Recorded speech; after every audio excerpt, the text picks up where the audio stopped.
अनीता कुणाल भी जुड़ी हुई हैं।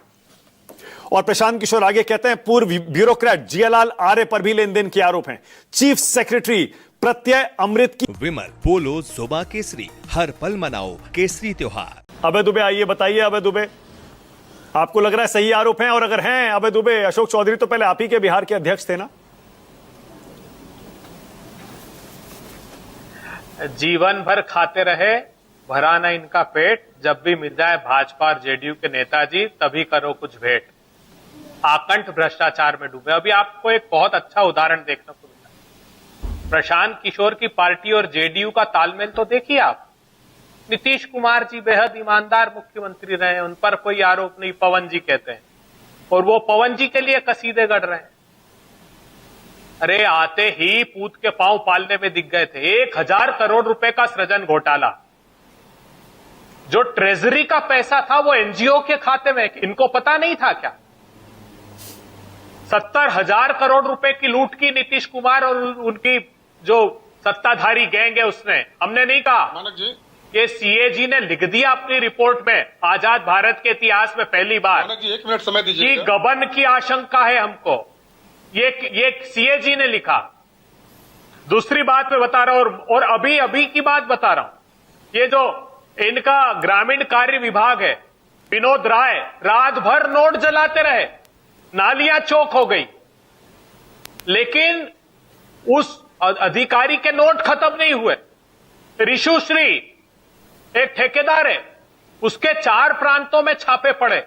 पता लगा कि हर मंत्रालय का, हर विभाग की दलाली करने में वो लगा हुआ था। एक आईएएस की भी गिरफ्तारी उसमें हुई। तो नीतीश कुमार जी पाक साहब है, उन्होंने कुछ नहीं किया साहब, पूरा मंत्रिमंडल लूट में लगा है, लेकिन वो साहब निष्पक्ष है, तबीयत खराब है। अरे पूरे बिहार की तबीयत खराब कर दी। नतीजा ये हुआ मानक जी कि बिहार में 9 करोड़ लोग 67 रुपीज रोज पर जिंदा है। अशोक चौधरी भ्रष्ट है या नहीं? अभय दुबे बताइए ना सीधा सीधा, अशोक चौधरी भ्रष्ट है या नहीं?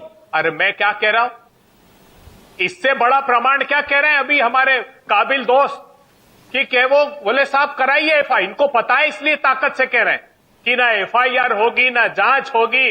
वह 70,000 करोड़ के घोटाले का आरोप लगा के गले लगाने वाला राजनीतिक दल और उनके सहयोगी क्या जांच कराएंगे? अभय जी मैं चाह रहा हूं, अभय जी देखिए, अभय दुबे मैं चाह रहा हूं, देखिए एक बार, कम से कम एक बार आप तो खुल के बोलते हैं अभय जी, आज कह दीजिए ना, खुलकर कह दीजिए कि हाँ अशोक चौधरी के खिलाफ लगे ये आरोप सही है, इनमें दम है, अशोक चौधरी भ्रष्ट हैं, बोल दीजिए ना। अरे बहुत 100% दम है। मैं क्या कह रहा हूं आपको, 100%। और ये इन्होंने नहीं लगाया, उसके तो शो आपने आज रख लिया, अखबारों में पहले से ये चीजें प्रकाशित हो चुकी। अच्छा ठीक है, लेकिन ओके। कौन संज्ञान लेता है? तो जब कांग्रेस में थे, आपके अध्यक्ष थे, तब भ्रष्ट नहीं थे, जब से जेडीयू में चले गए तब से अशोक चौधरी भ्रष्ट हो गए अभय दुबे, यही आप कह रहे हैं?